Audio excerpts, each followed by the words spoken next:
In previous class, we had discussed about queue discipline. So there can be two types of the queue discipline can be categorized into categories like static queue discipline and dynamic queue disciplines. In case of static queue disciplines, the it depends on the individual customer's status. Status means the location or the place where he is in the queue. It depends only on that. Okay? That type of discipline, that type of queue discipline is termed as static queue discipline. Like what the customer is will not matter in this case. Okay, his financial status or his membership status or privilege status will not be mentioning means mattering in this case. That type of queue discipline will be termed as static queue discipline. Here the word status means only the status here means only the place where he is in the queue. Okay, so this has two classes: first in first out, or which is also called as first come first serve, and the other one is termed as the last come first serve. As we had discussed in the previous class, that always whenever human beings are the customers, means human beings are being served in the queue or in the system, then it will be by default following first in first come first serve or first in first out system. Okay, while in case of certain non-living things, like let us take an example of warehouse. So in warehouse, once the product is pegged or dumped, then the product which is dumped or the item which is dumped at the last will be taken out first. Okay, because we cannot take out the item which was stored or dumped first, because after that we have already dumped many items beyond after that. So we may not have access to the item which we had dumped first. So the item which was dumped first will be served last. On the other hand, the item which was dumped in the last will be served first. So such system can be termed as last come first serve system. Okay. Then dynamic queue disciplines.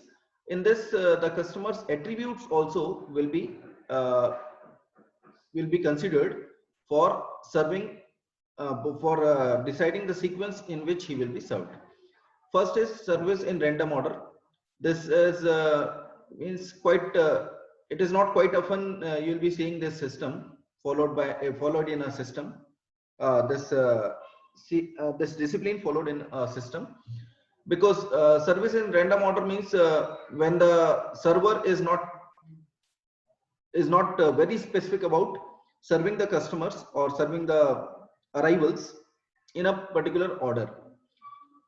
He will not consider when the customer has arrived the system. He will just serve the customer whosoever comes first to him. Okay, whether he has entered the system first or not, it doesn't matter to him. In such cases, it will be termed as service in random order. Then priority service. Priority service is something when no matter which whether the customer who was in queue is getting served or not, okay, the customer who is considered to be a privileged customer will be given first preference. Okay, so customers are grouped in priority classes.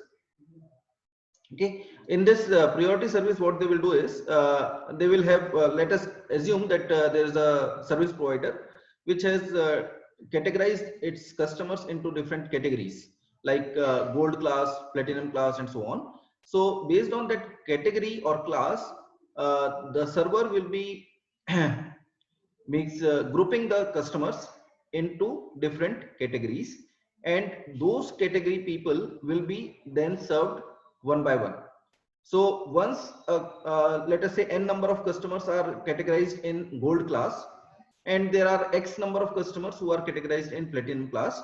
So first the platinum class customers will be served, and among those platinum class customers, among those x platinum class customers, the server will be following FCFS, that is first come first serve rule. Okay, also if there are multiple server available in the system, then one server will be serving the platinum class customers, another server may serve gold class server customers, and so on. But in every different group, they will be following FCFS rule. Okay. Then there is preemptive priority. Preemptive priority is even if a customer who was in queue is getting served, he will be stopped and his service will be discontinued for some time till the time another customer who is considered to be of higher priority or privileged customer will be served. Okay, so if let us say I am getting served in a system and you enter that same system, you are a privileged customer for that server, then he will stop serving me at the same point of time and he will serve you first. Once your service is completed, then and only then he will revert to me. Okay, that type of service discipline is called as preemptive priority service discipline. Okay, then comes non-preemptive priority. In this case, the customer who is getting served will be served first, and then immediately after that the next customer who was actually in queue will not be considered, but the customer who is privileged will be considered next. Okay, such type of priority is termed as non-preemptive priority. Then there are certain queuing models.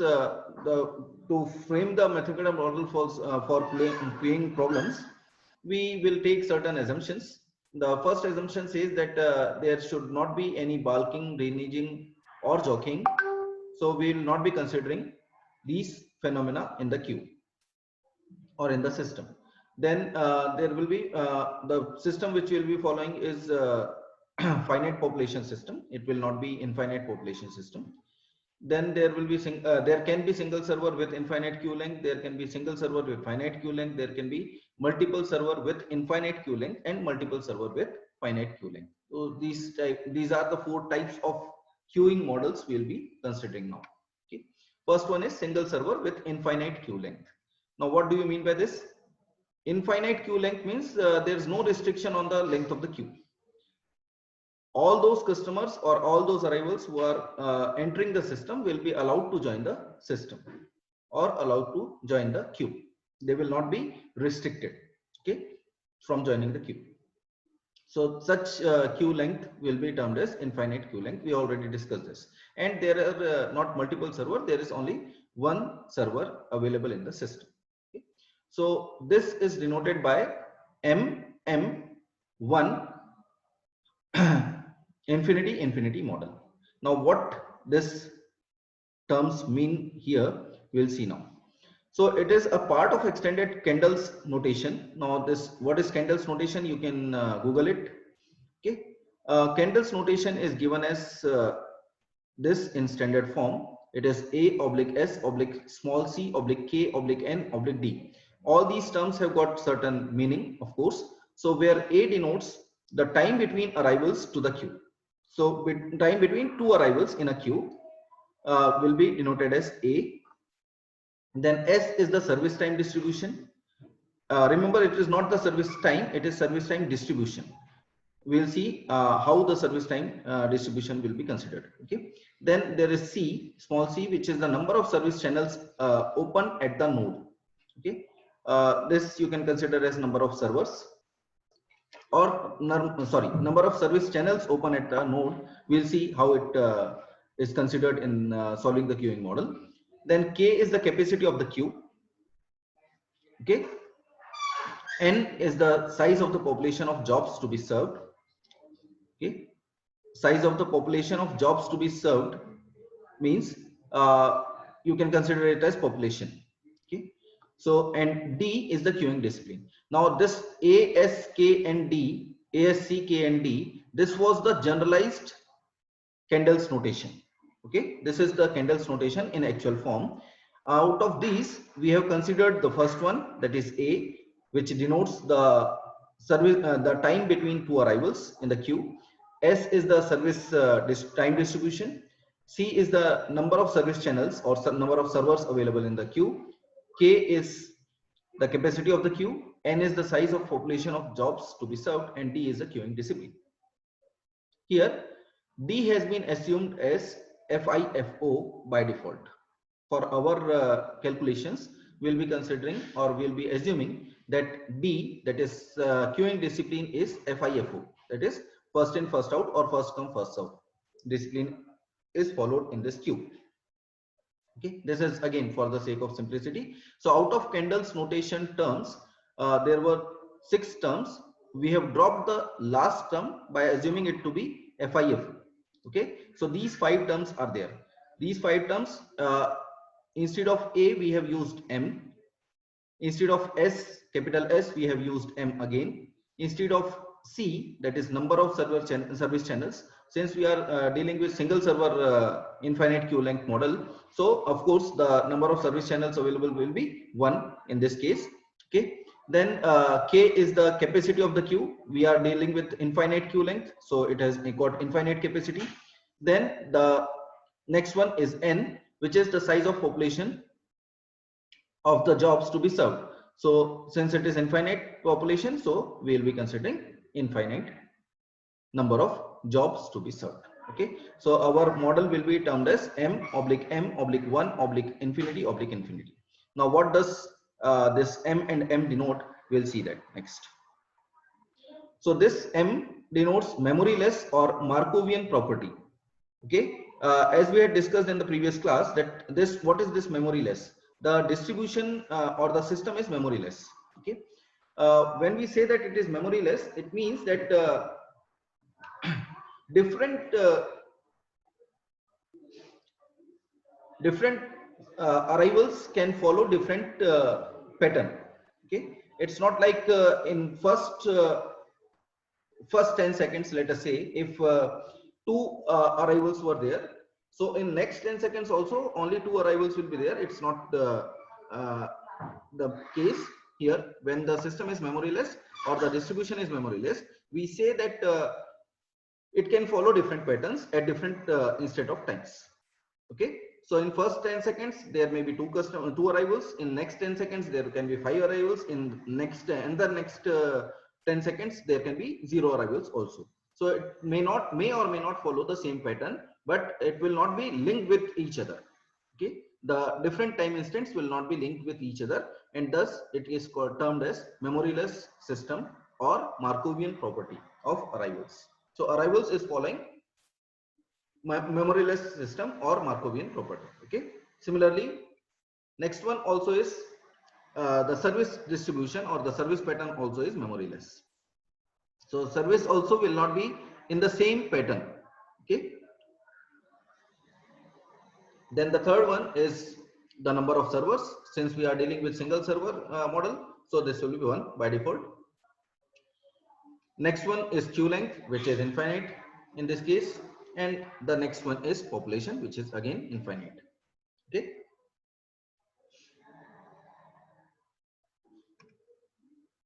now let us find the probability of a particular number of customers in the system at a given instant of time. For that we'll be dealing with when we'll be solving queuing related problems, queuing model related problems, we'll be having certain terminologies which will be repeatedly used in such models. Okay, the assumptions will be that at one instance of time or at in a small interval of time, which is termed as h here, for our sake we'll be terming it as h. H here will be considered as a small time period, very small time interval, kind of infinitesimal time interval you can consider it to be. Okay, so this h is the time, very small time interval, and in this small time interval only one event can happen. Okay, when we say one event, one arrival, one event can be either one arrival or one service. Okay,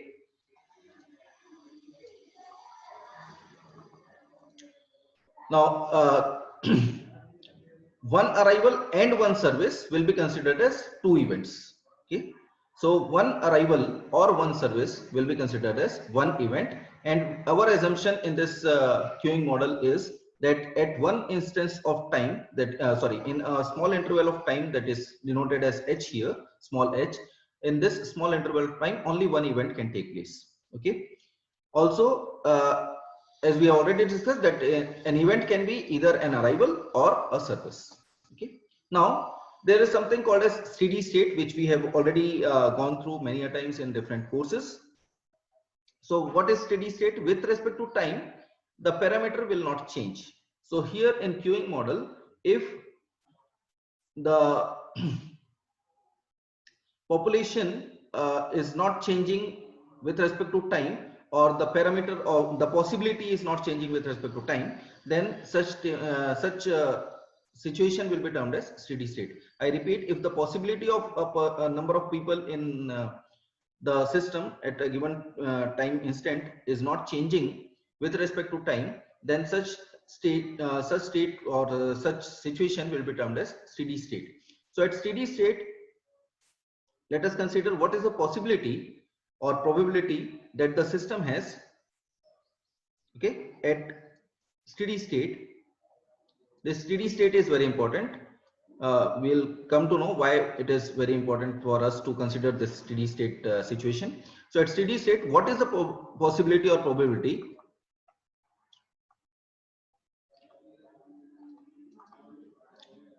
that the system has, let us say, 0 person or 0 people? This probability will be giving us P0. Okay, and what is the probability that the system has 1 person? This will be denoted as P1, and so on. Or 2 people, this will be denoted as P2, and so on. We will be denoting, if there are n people in the system, then that will be denoted as Pn. Okay. Now, customer usually will be bothered about, or will be interested in some 4 parameters. Those 4 parameters are length of the system. Okay, length of the system, which will be denoted as LS, length of the queue, which will be denoted as L suffix Q, then waiting time in the system,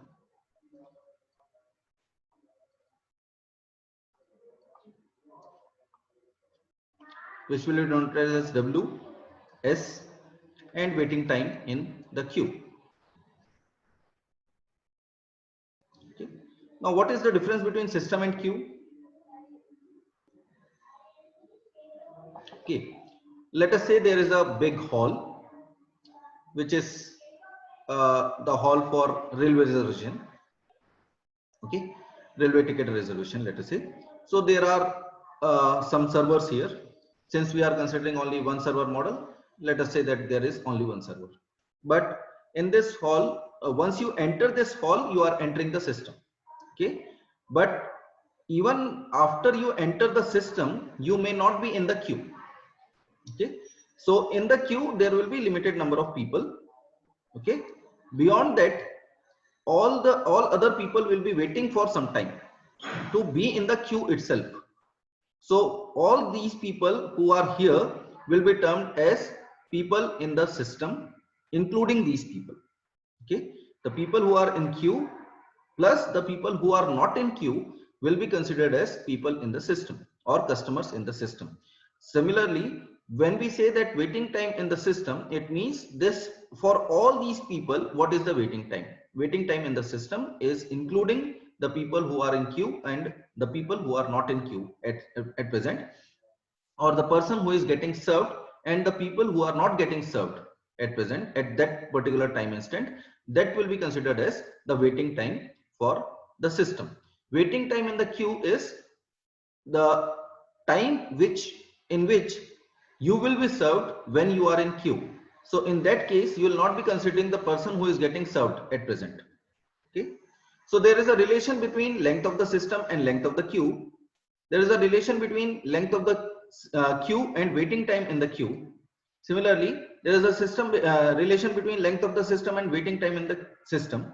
So all these terms are interrelated with each other. Now, if we have to find all the terms, all these parameters for solving a queuing model, then we need to know at least one of these four terms. So these are the four important terms in case of queuing models. If you say that there are some input values to the queuing model and there are some output values, so in that case our output values should be ls, lq, ws and wq. Okay, while solving a queuing model or after solving a queuing model, we shall get ls, lq, ws and wq as our outputs. Okay, what will be the input then? So we'll be defining or we'll be telling the system, the mathematical model will be given input as lambda, mu and c. What are these three terms? We have already discussed that lambda denotes the arrival rate. Okay, the rate of arrival is distributed is denoted as lambda. The rate of service is distributed as mu, and c is the number of servers. Okay, so these will be the inputs for the queuing models. These are the outputs from the queuing model. After solving the queuing model, we will be getting these four outputs, and there will be some intermediate values. So those intermediate values are these probabilities. Okay, so how to get the probability? Let us see that first. What is the probability of one arrival in time period h? So this lambda is the service arrival rate. So probability of one arrival in time period h. Okay, let me write it.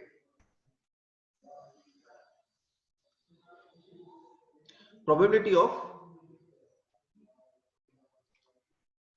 one arrival in h time period. In time period h will be given as lambda into h, simply because lambda is the rate of arrival. So multiply it by the time period, that will give you the probability of one arrival in time period h. Similarly, probability of one service in time period h will be given as mu into h. Okay. Now we want to find the probability of n people in the system at a time instant t plus h. Okay, we want to find the probability of n people in the system at a time instant t plus h. This can be given as the probability of n minus 1 people in the system at a time instant t, okay, multiplied by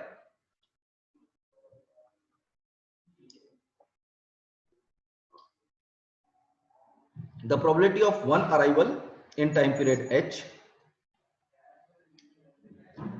okay, and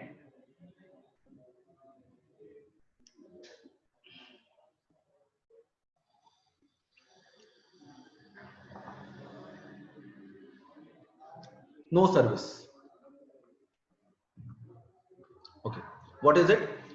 What we are doing is at time instant t, let us say there were n minus 1 people in the system. What is the probability of having n people in the system at a time instant which is just h beyond time instant t? So t plus h in small time interval h, what is the probability that the system will be having n people instead of n minus 1? How it can happen? It can happen when there is one arrival, when there were n minus 1 people in the system at time instant t, and there was one service and no when there was one arrival and no service. Okay, so this is the probability of one arrival and no service, because we have written here probability of one arrival in time period h will be lambda h, probability of one service in time period h will be mu h, and we have also assumed that at one time instant, one small time interval h, there can be only one event, either it can be one arrival or it can be one service. both arrival and service cannot take place in a small time interval h. Okay, so if there is one arrival, that means there is no service. Okay, and then there were n minus 1 people in the system at time instant t. One arrival made it n minus 1 plus 1, that is n. Okay, so this will be the probability of having n people in the system at time instant t plus h when there were n minus 1 people in the system at time instant t and there was one arrival and no service was there. No service probability will be given as 1 minus mu h, because one service in time period h probability is given as mu h. There can be either one service or no service. Okay, this is binary case. Either a person will be served or he will not be served. So since mu h is the probability of one service in time interval h, 1 minus mu h will be denoting the probability of no service in time interval h. Okay, so this is Pn minus 1 at time instant t multiplied by lambda h into 1 minus mu h. Also, there can be another case where there were n plus 1 people in the system at time instant t and there was one service in time interval h and there were no arrivals. Okay, this is the probability of one service in time interval h and this is the probability of no arrivals in time interval h. When there were n plus 1 people at time instant t in h time interval, if there was one service, then the total number of people in the system now at time instant t plus h will be n, because out of n plus 1, one person has already been served and there is no arrival in time interval h. Okay, so at time instance t plus h, it will be n people in the system. Also, there can be another case when there were n people in the system at time interval time instant t and there were no service and no arrival. So no arrival is given as this. The probability of no arrival in time interval h will be given as 1 minus lambda h and the probability of no service in time interval h will be given as 1 minus mu h. So these three terms, summation of these three terms will give us the probability of n people in the system at time instance t plus h. Okay, there can be three cases. There were n minus 1 people in the system at time instant t and there is one arrival and no service, or there were n plus 1 people in the system at time instant t, there was one service and no arrival, or there were n people in the system at time interval t and time instant t and there was no arrival and no service. Okay, if we simplify this, if we open up the brackets, then this will by grouping properly, it can be termed as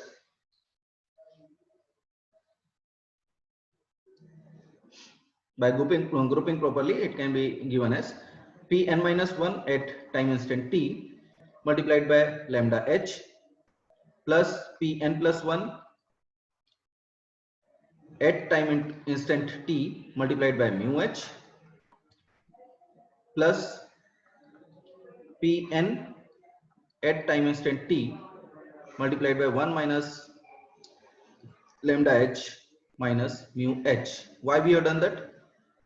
In this process, we have neglected or ignored the higher order terms or second order term.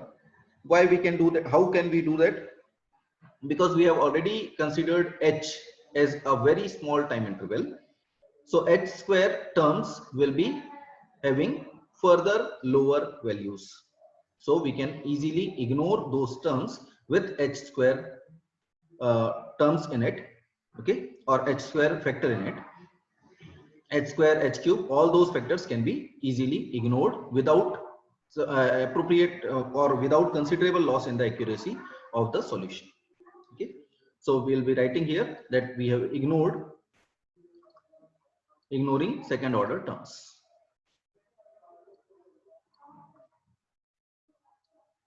Okay. Then if we bring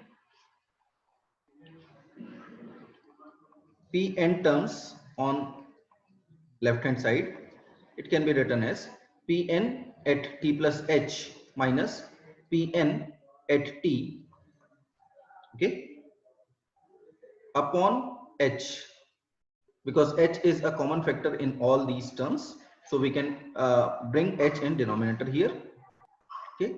And in the right hand side, in that case, will be the terms Pn minus 1 at time instant t multiplied by lambda plus Pn plus 1 at time interval t multiplied by mu plus Pn we have already taken to the left hand side, okay. H we have already taken to the left hand side. So here the term which remains is Pn t multiplied by h. Sorry, if I make this as minus, then Pn at t multiplied by lambda plus mu, okay. Because when we multiplied Pn of at t with 1, that gave us Pn of t, that we have taken to the left hand side. Remaining terms were minus Pnt lambda h minus Pnt mu h. So out of that minus Pnt we have taken common. So the terms in the bracket will be lambda plus mu. Okay. Now at steady state, we had considered steady state situation. So at steady state, what will happen with respect to time? The parameter will not change, or the probability will not change. Okay. So at steady state, the probability will remain unchanged.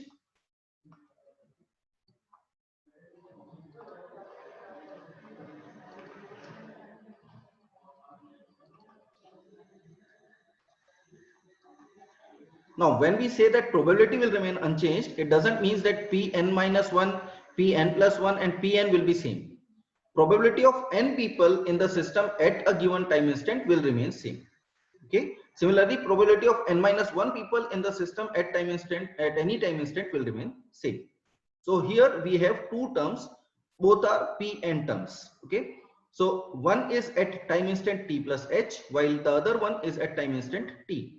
When we say that the system is following steady state, then t plus h, the time probability of n people at time instant t plus h will be same as the probability of n people at time instant t. With respect to time, with the addition of h time interval, this is not going to change. Okay, so Pn t plus h will be equal to Pn t. In steady state condition, Pn at t plus h will be equal to Pn at t. Remember that Pn minus 1, Pn plus 1 and Pn are different. Okay. So it's not like Pn minus 1 at t will be equal to Pn plus 1 at t in steady state condition. Steady state says that with respect to time, the probability of particular number of people at in the system will not change with respect to time. So probability of n people in the system with respect to time will not change, and hence at t plus h the probability will be same as it was at time instant t. Okay. If it is same, then LHS becomes 0 here, and it can, this equation, let us write this equation as equation number 1. So in equation 1, LHS will become 0, and thus this equation can be written as lambda Pn minus 1 plus mu Pn plus 1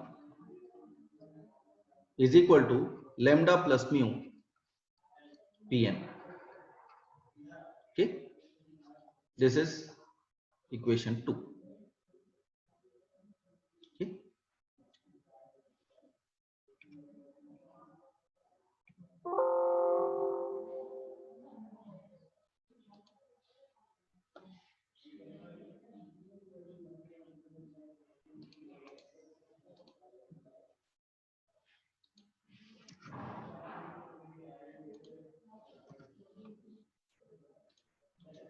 Right.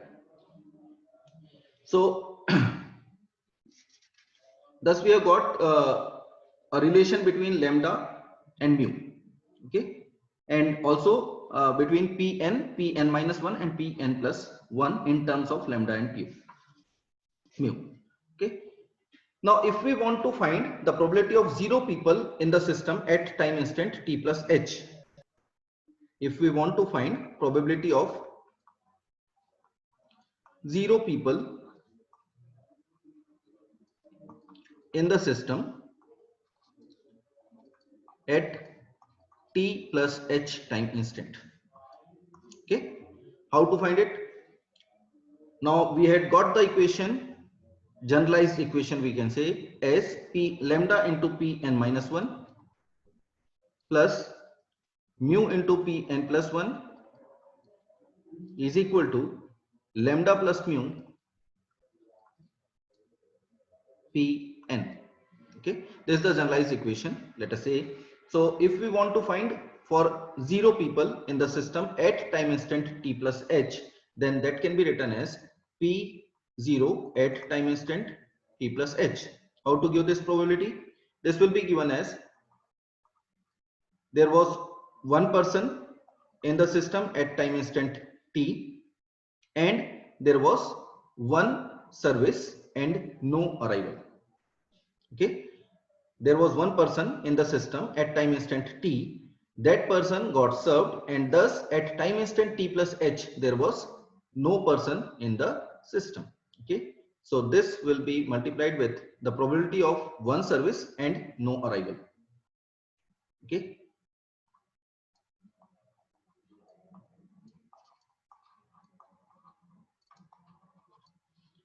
plus there can be another case when there was no person in the system at time instant t and there was no service, no arrival.